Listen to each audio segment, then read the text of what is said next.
Hi there, and welcome to the Explaining History podcast.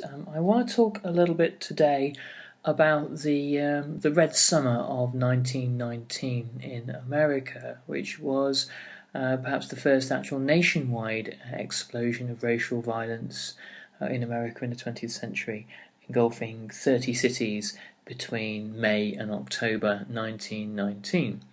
The reason why I want to talk about this is because it tells us an immense amount about the economic roots of discrimination in 20th century America and the relationship between economic tensions, competition for jobs, and interethnic tensions across the United States. The majority of the violence was directed at black Americans by white Europeans of various different ethnicities and origins. Some of the violence was complicated in that it was localized and involved long-standing feuds and disputes within particular cities. The Irish and black Americans clashed in Omaha, whereas in Harlem there was animosity between black Americans and Italians, Finns, Poles, and other ethnicities. So the phenomena of the Red Summer is quite complex, and it doesn't necessarily fall into simple explanations. Many commentators point to the migration of black Americans from the South to the northern states, which had begun before the First World War, but grew in intensity during the war. The need for skilled workers who were relatively cheap draws black Americans from the South, partly because European immigration comes to a standstill during the war. The combined effect of German U-boats and a growing American xenophobia towards Europeans normally of the East and Southern European countries means that there is a real labour shortage. Not only this, but after 1917 you have millions of predominantly white Americans, but also black, going off to fight in Europe. So there is a huge call for labour. But the Great Migration from the South had begun in about 1910 and continued really into the 1930s. Obviously it tails off in the 1930s because there is there's a lack of jobs across the United States for people to go to. A second Great Migration begins after the Second World War and lasts until the 1970s. There were obvious reasons for black Americans wanting to leave the South. During the First World War, the Ku Klux Klan renewed its activities with intense vigour in and around about 1915. And there is obviously ongoing and ingrained poverty and deprivation and discrimination in the South, which is not to suggest it doesn't exist in the North, but not to quite the same extent and not to in quite the same ways. But it is really the allure of good manufacturing jobs which are skilled and provide a decent standard of living in comparison with the Deep South that really draws black Americans towards the North. Now, the conventional narrative of the Red Summer is that returning troops discover blacks have arrived in their communities, arrived in their workplaces, and this is where the violence sort of springs from. Now, this is largely the case, but I think it bears slightly deeper analysis than that. There are a number of instances in the First and Second World Wars and in their immediate aftermaths in both Britain and America where the pressures of war have allowed social change to take place, and minority groups such as ethnic minorities or women tend to temporarily benefit. Then, following the war, there is a kind of a retrenchment, a return to the status quo. And in the case of the Red Summer, this is a violent return to the status quo. It's not simply just a reaction against finding black Americans working in the factory where you used to work, where you return to work. It was a sense amongst many returning veterans, and also amongst many white communities, that there must be a kind of a general retrenchment across America, returning the newly more assertive blacks to their place. One very revealing source, and I know I've mentioned it before in this podcast, is the autobiography of Harry Haywood, Black Bolshevik. Harry Haywood would later, in the 1930s, go on to study in the Soviet Union and be one of the more influential members of the Communist Party of the United States. But Harry Haywood, in his biography, writes about his treatment. He was a soldier in the First World War, an American doughboy sent to France, as was his brother Otto. And the two of them have some very graphic accounts of their treatment by white officers, whom they allege, it may be difficult to verify this one, but whom they allege were very often Klan members. And the book's useful because it gives us a nice contextual picture, not just of the Red Summer, but of the kind of the period surrounding it. And it makes all sorts of interesting connections between the war, the tensions of the war, and the actual events of the Red Summer itself. Here's an extract from the book. It features the moment where Harry Haywood was reunited with his brother. He, Otto, then told stories about his harrowing experiences in a stevedore battalion in the south, and then in France. The main mass of black draftees had been relegated to these labour units, euphemistically called service battalions, engineers, or pioneer infantry, etc. Regardless of education or ability, young blacks were herded indiscriminately into these stevedore outfits and faced the drudgery and hard work with no possibility of promotion beyond the rank of corporal. With few exceptions, the officers were KKK whites, as also were the sergeants. Many of them were plantation riding boss types, especially recruited for these jobs. Southern newspapers openly carried want ads calling for white men who had experience in handling Negroes. Black draftees not only subjected to the drudgery of hard labour, but insults, abuse, and in many cases blows from white officers and sergeants.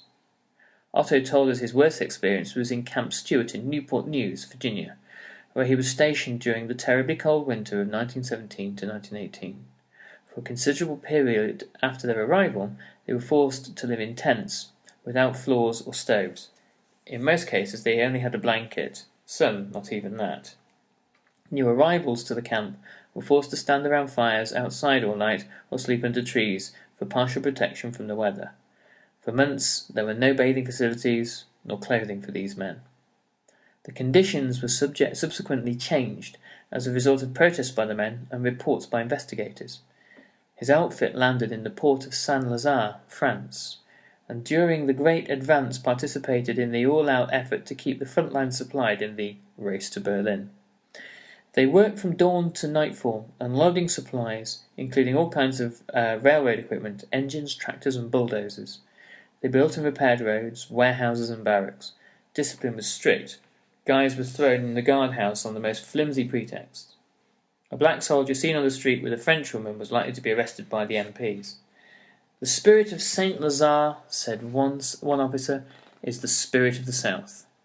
Haywood writes about how, in 1919, following his return home to Omaha, in order to protect against rival Irish militias, the black community armed itself. There were dozens of veterans from his particular barracks who were discharged along with Haywood and they were able to procure firearms. Now, he says in the book he doesn't know quite how this happened, but my guess is probably that it wasn't that difficult, that in the aftermath of the war, and this was certainly the case in Britain, the country is awash with unused guns or guns that have been decommissioned.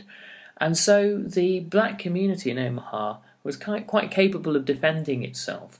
We get too often into this trap, I think, of assuming that all victims are victims, all black Americans are simply in this helpless role, and it's simply not true. There are a number of instances throughout the civil rights movement of black Americans arming themselves to defend themselves against the Ku Klux Klan. During the wave of violence across the Midwestern and northern cities, one of the pretexts for violent attacks, and I think it is interesting that the tormentors of black communities felt that they needed some kind of legitimization or justification for what they were doing. One of the pretexts is frequently that of alleged sexual violence. A black man has allegedly attacked a white woman, therefore this justifies an attack on the black community in general. There are two key instances where this occurs in northern cities, both in Chicago and in Omaha.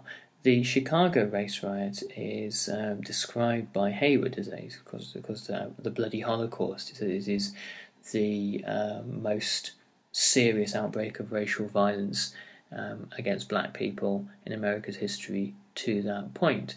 And when you read about it, the white population is able to go on the rampage against the black community for nearly a fortnight. There are 50 people killed, majority of them black, by the end of the rampage, and over 500 people injured.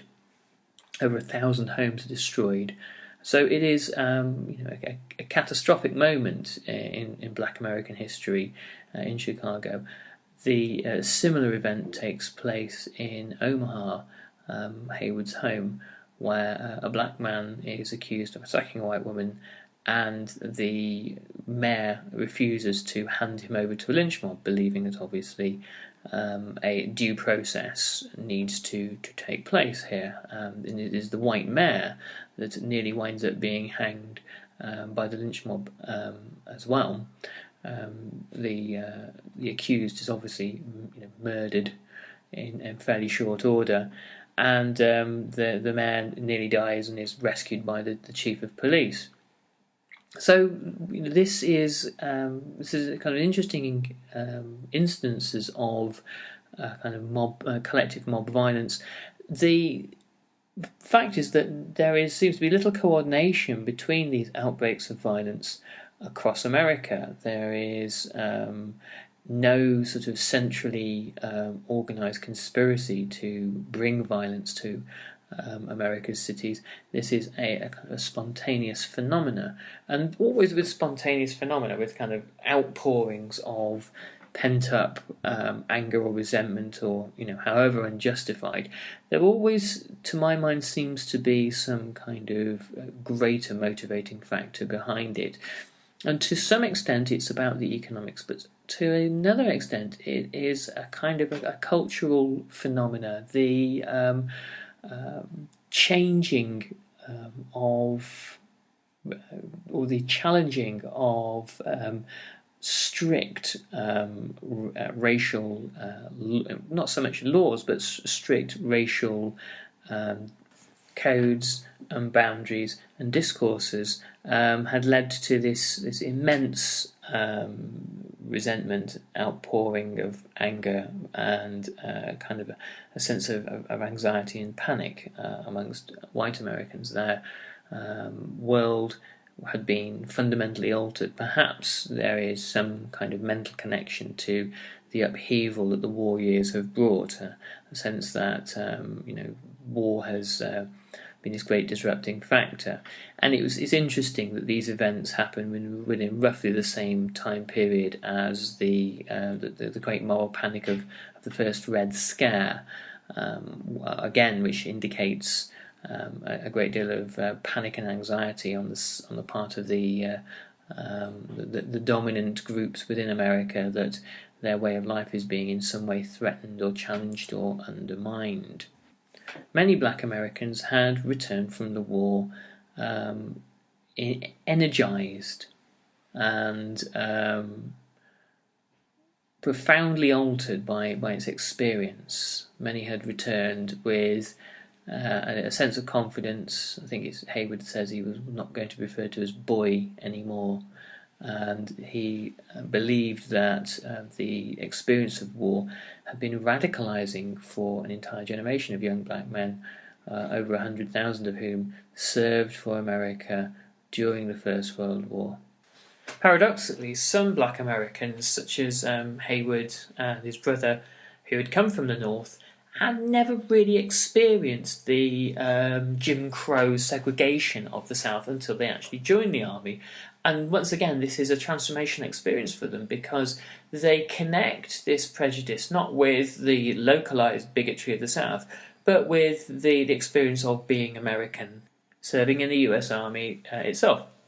There's one other very interesting area here that's worthy of exploration, and that's the reaction of white mobs to unionization by black sharecroppers in the South, particularly the sharecropping system, whereby the poor black farmers would rent land from white landowners, and the return that the landowner got was a share of the crop that the black farmers grew. Obviously, this is normally an immensely exploitative means of running things, and it meant that even after the end of slavery, the white plantation owners or former plantation owners were still guaranteed a fair degree of free or almost free labour.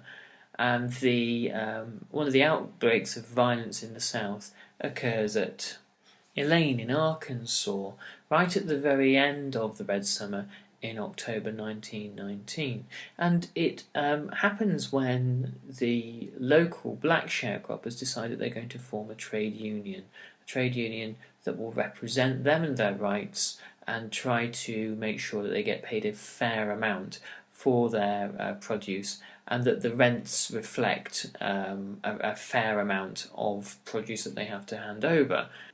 The response of the white mobs in Elaine is extremely brutal. There's a mass explosion of violence, and the reason behind this is a sense of anxiety about black sharecroppers organising, becoming politically organised, and to some degree, in the eyes of local Elaners, being radicalised, and it sort of overlaps with the Red Scare, in that there's a fear that these uppity Negroes are now perhaps even going communist as well.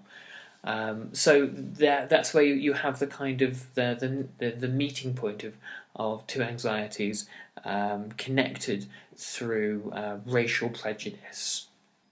Now, on the subject of fraught race relations, a weekly Explaining History announcement.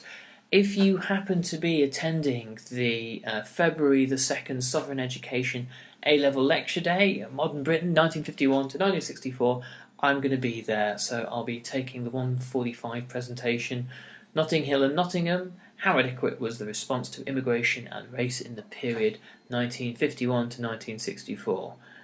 And the answer, in short, is not very. Okay, so I hope you've enjoyed this podcast. There's a bunch of stuff in the pipeline for Explaining History, as I think I've mentioned recently. There are a couple of new titles on the way. I'm just working on Chiang, Mao and the Battle for China, 1919 to 1937, and a new study guide to the causes of World War I. So look out for those in the next month or two, and I'll catch you on the next Explaining History podcast. Thank you.